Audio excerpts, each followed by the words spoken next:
Sesame ഓയിലും vegetable ഓയിലും പാതി പാതി അളവിലെടുത്ത് അതിനകത്ത് കടുകും ഉലുവയും പൊട്ടിക്കുക. അതിനുശേഷം ഇഞ്ചി, വെളുത്തുള്ളി, പച്ചമുളക്, കറിവേപ്പില, പിന്നെ ഉപ്പ്, മഞ്ഞൾപ്പൊടി ഇതിങ്ങനെ വൺ ആഫ്റ്റർ അതറായിട്ട് ഇട്ട് ഓരോന്നോരോന്നും വരുന്നതിനനുസരിച്ചിട്ട് ഇട്ട് കൊടുത്ത് നന്നായിട്ട് ഒന്ന് മൊരിയിച്ചെടുക്കുക.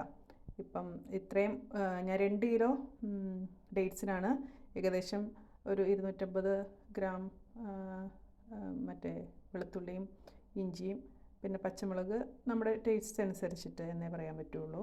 അങ്ങനെയൊക്കെയാണ് എടുത്തിരിക്കുന്നത്.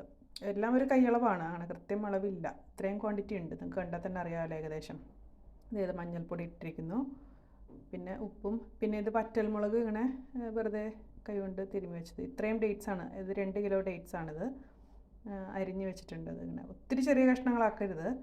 ആക്ച്വലി ഇത് ഞാനൊരു മണ്ടത്തരം ചെയ്തതാണ്. ഇതിന് മുമ്പേ നമ്മൾ മുളക് പൊടിയും പിന്നെ പിക്കിൾ പൗഡറും മറ്റേ കാശ്മീരി മുളക് പൊടിയും കൂടി ഇടണമായിരുന്നു. ഞാൻ അതിലിട്ടതിന് ശേഷം വീണ്ടും ഞാൻ മാറ്റിയിട്ട് കണ്ടോ, ഞാൻ മാറ്റി വെച്ചിരിക്കുന്ന അത്രയും പൊടികളിട്ട് അതും കൂടെ മൊരിഞ്ഞതിന് ശേഷമാണ് ഇത് തിരിച്ചിടേണ്ടത്. എന്നാലാണ് നമ്മൾ ആ പൊടിയൊക്കെ ഒരു പച്ചമണം മാറി കിട്ടുള്ളൂ.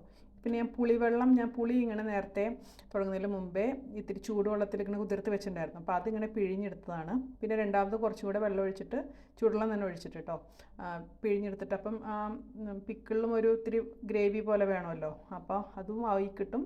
പുളിയും മാക്സിമം നമ്മൾ എക്സ്ട്രാക്ട് ചെയ്തെടുക്കുന്നു മാത്രം. ഇത് ഇത്തിരി കായപ്പൊടി, പിന്നെ നമ്മൾ വിനാഗിരി ഒഴിക്കുന്നുണ്ട് അവസാനം. ഇതാണ്. പിന്നെ ഉലുവാപ്പൊടി പൊടിയായിട്ട് വെച്ചത് ഓപ്ഷണലാണ്. നമ്മുടെ ഉലുവയുടെ ടേസ്റ്റ് നമുക്ക് ഇഷ്ടമുണ്ടെങ്കിൽ കുറച്ചുകൂടി. ഇത് ഞാൻ ഇത്തിരി ശർക്കരപ്പാനി പോലെ ആക്കി വെച്ചിട്ടുണ്ടായിരുന്നു. അതൊരു ഈ ഡേറ്റ്സിന് മധുരമുണ്ട്, ഇത്രയും എരിവുകൾ ഇട്ടിട്ടുണ്ട്, അപ്പോൾ എല്ലാം കൂടെ ഒന്ന് ബാലൻസ് ആക്കാൻ അങ്ങനെയും കൂടെ ചേർത്തിട്ട് അങ്ങനെ നമ്മുടെ നല്ല ടേസ്റ്റുള്ള ഡേറ്റ്സ് പിക്കിളാണ് കേട്ടോ ഇത്. സൂപ്പർ ടേസ്റ്റാണ്.